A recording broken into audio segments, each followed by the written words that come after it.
Assalamualaikum, selamat datang di Kota Blitar. Perkenalkan, saya Dwi Maslinda Oktaviana.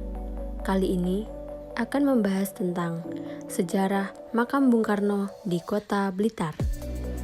Sebelum membahas sejarahnya, mari kita ketahui lokasi makam Bung Karno yang terletak di Kelurahan Bendogerit, Kecamatan Senanwetan, Kota Blitar.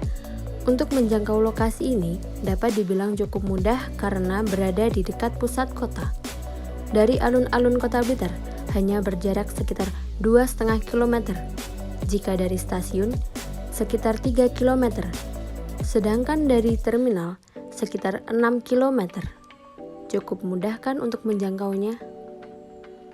Jangan lupa, sebelum memasuki kawasan wisata, kita harus menggunakan masker, mencuci tangan, dan berjaga jarak untuk mematuhi protokol kesehatan COVID-19. Selanjutnya, di daerah sekitar makam Bung Karno akan banyak dijumpai berbagai sarana transportasi berupa becak, angkot, ojek, dan delman, sehingga dapat memudahkan para wisatawan untuk menuju makam Bung Karno. Sedangkan apabila pengunjung yang mengendarai kendaraan pribadi dapat memarkirnya di tempat parkir yang telah disediakan.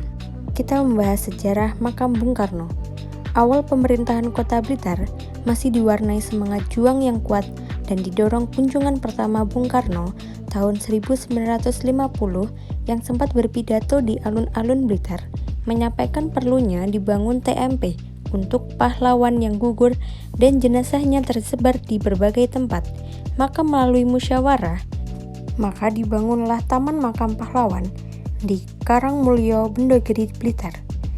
Ketika Ibunda Bung Karno wafat tanggal 12 September 1958, yang ditunggui oleh Bung Karno dan tamu-tamu dari pusat, ditetapkan dimakamkan di Taman Makam Pahlawan Bendogerit.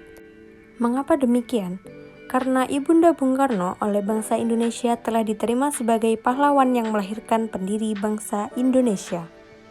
Selanjutnya, ketika Bung Karno wafat pada tanggal 21 Juni 1970 atas keputusan Presiden Soeharto, ditetapkan untuk dimakamkan di tempat ini dengan alasan disandingkan dengan ibundanya. Pemakaman disaksikan ratusan ribu rakyat di makam ini. Bahkan, militer harus ekstra ketat menjadi lautan manusia yang ingin merangsek, mendekat, melihat, menyentuh peti jenazah Bung Karno. Pada awalnya, untuk ziarah ke makam Bung Karno ini, masyarakat belum diperbolehkan melihat ke dalam dan mereka hanya menaburkan bunga di sebuah tempat yang telah disediakan karena saat itu makam tertutup dengan kaca tebal. Makam baru dibuka hanya untuk pejabat dan keluarga dengan penjagaan petugas dari Kodim 0808 Blitar. Baru di tahun 2000 hingga sekarang, makam dibuka untuk umum dengan melepas kaca penutup atau dokumen pribadi perpustakaan Bung Karno. Makam Bung Karno pada awalnya adalah sebuah taman makam pahlawan Kota Blitar yang lama, sekitar tahun 1950-an. Pada waktu itu, jenazah para pahlawan masa perang kemerdekaan dari tahun 45-50-an masih dikuburkan ala kadarnya. Terbukti, makam pahlawan tersebut menjadi satu dengan makam umum.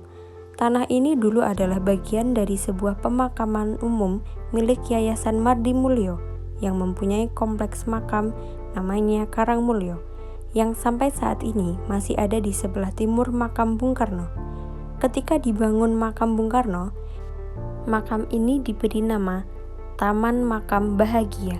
Pada waktu itu, makam ini termasuk sebuah kompleks pemakaman yang cukup besar, termasuk Ibunda Bung Karno juga dimakamkan di situ ketika wafat, dan Bung Karno sendiri yang menunggui pemakaman ibundanya. Dilihat dari sejarahnya, Bung Karno adalah sosok yang sayang dengan ibundanya. Dalam berbagai hal, beliau selalu meminta restu dari ibundanya. Soekarno adalah sosok Presiden pertama Republik Indonesia sekaligus tokoh proklamator negara ini. Beliau merupakan orang yang aktif dalam berbagai organisasi.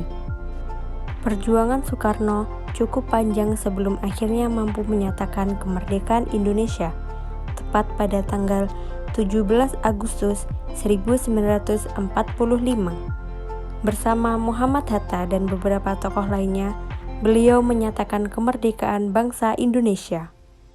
Sebelum memproklamasikan kemerdekaan Indonesia, Soekarno sebelumnya sudah mengemukakan dasar negara, yaitu Pancasila, pada sidang BPUPKI 1 Juni 1945.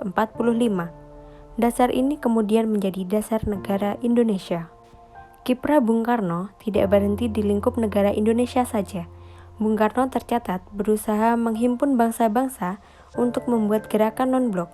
Gerakan ini beranggotakan bangsa-bangsa di Asia, Afrika, dan Amerika Latin, yang merupakan hasil dari Konferensi Asia Afrika pada 1955 di Bandung. Kini, kita juga dapat mengetahui jasa-jasa Bung Karno bagi negara Indonesia di makam Bung Karno yang berada di Kota Blitar. Kini, makam Bung Karno telah menjadi aset pariwisata sejarah unggulan Kota Blitar dan menjadi daya tarik utama berbagai lapisan masyarakat dari dalam dan luar negeri, sekaligus menjadi sumber penghidupan berbagai kalangan masyarakat, dari tukang becak, penjual bunga, warung, restoran, dan hotel, maupun usaha transportasi serta menjadi sarana penunjang peningkatan pendapatan daerah yang dikelola oleh Dinas Pariwisata dan Kebudayaan di bawah penanganan bidang pengelola kawasan wisata Kota Blitar, yang disusul dengan objek wisata kebangsaan dan sejarah lainnya, yakni Istana Gebang. Dengan adanya makam ini, menimbulkan dampak sosial dan ekonomi bagi masyarakat di sekitar.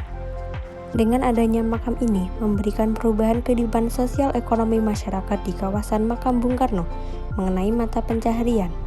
Banyak masyarakat yang membuka lapak jual beli, souvenir, dan kuliner sebagai penopang hidup masyarakat sekitar makam.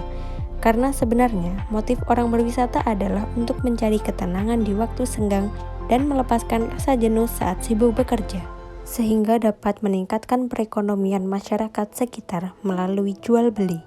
Dari perubahan kehidupan sosial ekonomi masyarakat dapat mengubah proses interaksi sosial melalui kontak dan komunikasi langsung akan mempengaruhi pengembangan perekonomian masyarakat, sehingga pola interaksi sosial sangat diperlukan untuk membangun kemitraan usaha. Terima kasih. Apabila ada kesalahan dalam video ini, saya mengucapkan maaf yang sebesar-besarnya. Wassalamualaikum warahmatullahi wabarakatuh.